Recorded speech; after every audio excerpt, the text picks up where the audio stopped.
રાજ્યમાં ટેટના મુદ્દે શિક્ષકો ધરણા પ્રદર્શન કરી રહ્યા છે। તેની વચ્ચે શિક્ષણ મંત્રી ડોક્ટર પ્રદ્યુમન વાઝાએ મોટું નિવેદન આપ્યું।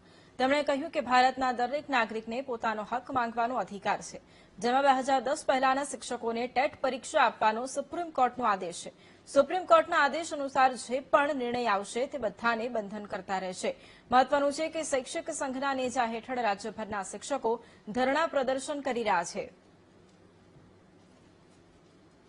ભારતના બંધારણ હેઠળ દેશના દરેક નાગરિકને પોતાના હક માગવાનો અધિકાર છે, પરંતુ જે આ 2010 પહેલાની જે ટેટ પરીક્ષાની માન્ય આપવા માટેની જે વાત છે, એ માર્ગદર્શિકા આદરણીય સર્વોચ્ચ અદાલતના ચુકાદાને આધીન છે।